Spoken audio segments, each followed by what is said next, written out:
So everything up to this point is setup. Character, theme, psychology, all of it has been building towards that one scene. And no, it's not the shootout.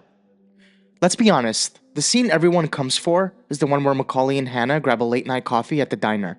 Everyone remembers it as the big Pacino-De Niro confrontation. But it's just two men sitting down, drinking coffee, and talking. That's all. Nobody pulls a gun, nobody raises their voice, and it's the most tense scene in the entire movie. Up to this point, we've watched both McCauley and Hanna have dozens of conversations with the different people in their lives. Wives, crew members, informants, cops, girlfriends, and every single one of them has been a performance, a version, something held back, something softened, something outright invented. McCauley straight up lies to Edie about what he does for a living.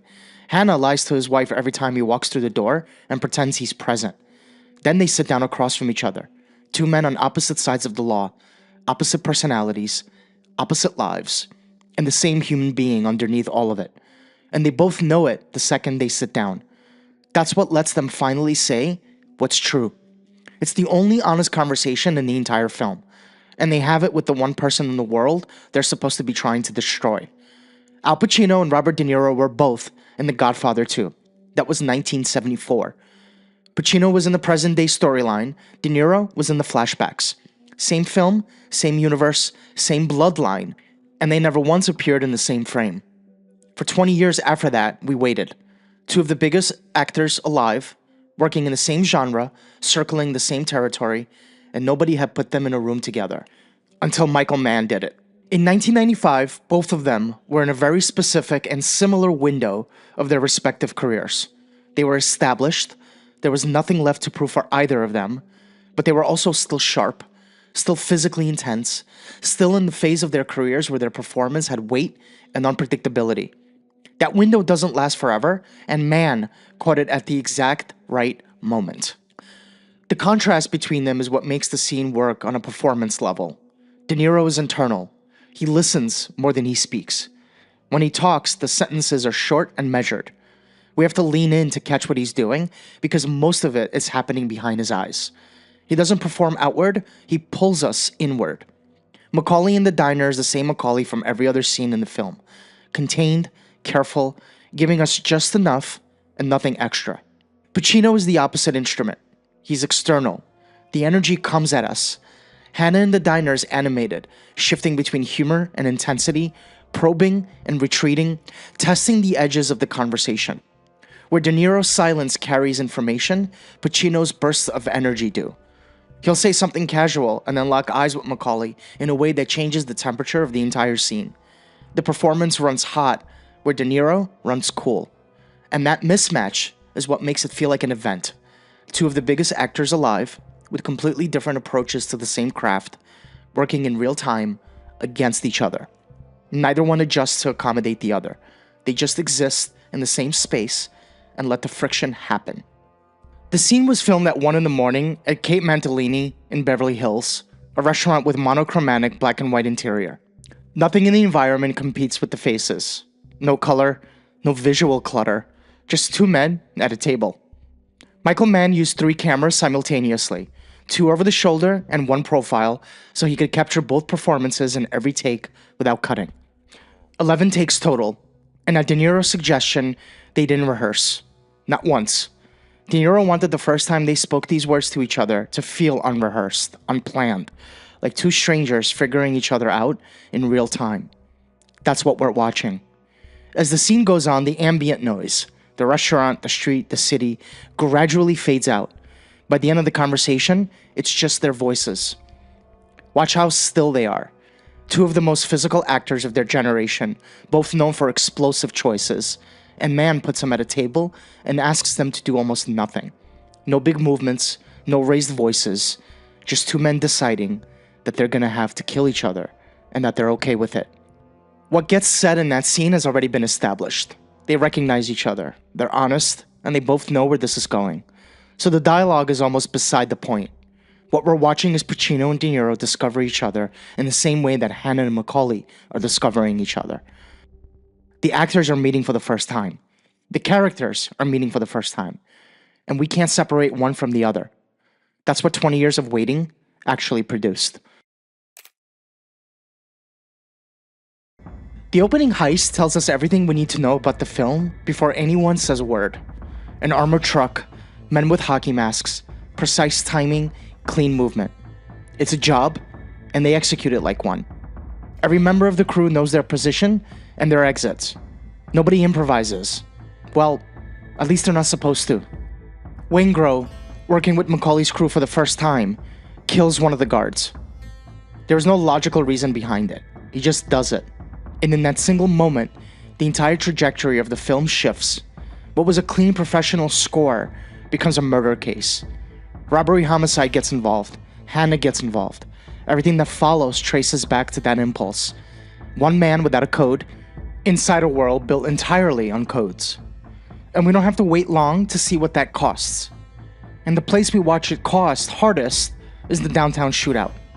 The downtown shootout is the moment most of us remember, and most of us remember it wrong. We remember it as exciting, but more than anything, it's overwhelming. McCauley's crew hits a bank in broad daylight, and the LAPD is waiting. What follows is 6 minutes of automatic weapons firing in the middle of a major American city, and Mann shoots it like a disaster, not an action sequence. Mann recorded the actual audio of the blanks firing between the buildings of downtown Los Angeles. He didn't dub it in post. What we hear is what the streets sounded like.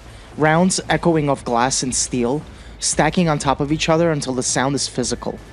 The actors had trained for 3 months with Andy McNabb, a former British SAS operator. The full load blanks meant real recoil, real muzzle flash, real concussive noise. There's nothing stylish about it. It's loud and chaotic and dangerous. Civilians are running. Cars are getting torn apart. Crew members are dying in the street. There's a shot, Val Kilmer reloading while moving backward, magazine swap without looking down, that looks like it belongs in a training video, not a movie. And there's a weird thing that happens after it ends. The noise stops and we realize we've been holding our breath. Not because the film told us to, because our bodies did it on their own. Most action sequences let us watch from a distance. This one closes the distance without us noticing until it's over. And this is where the movie kind of breaks people. Because it's not fun. We've been trained by decades of action cinema to enjoy sequences like this. And Mann won't let us. All that discipline, all that preparation.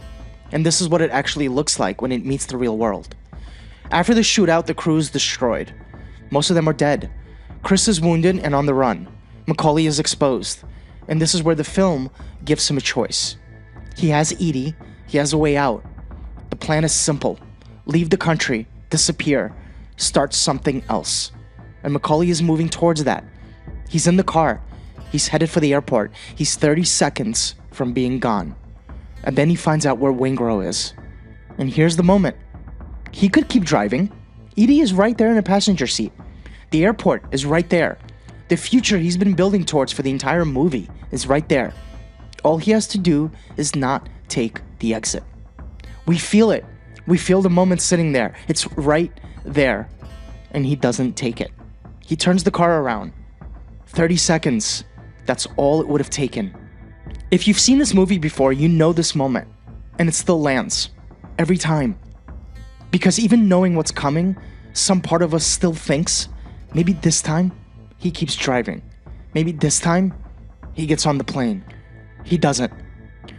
This is the decision the film has been building pressure around since the first scene. Not the shootout, not the diner. This. McCauley's entire life has been organized around one principle. Don't get attached. He built everything for that. And now, with freedom right in front of him, he breaks his own rule. Not for love, not for money, but for revenge. Waingro is still alive, and McCauley can't let that stand. And it's not impulsive. That's what makes it worse. McCauley sits with it. He's in the car. Edie is waiting, and the airport is right there. And he makes a decision slowly. We can feel it happening, this long, quiet moment where the entire movie pivots, and he knows it, and we know it, and nobody stops it. He knows he's choosing his own ending.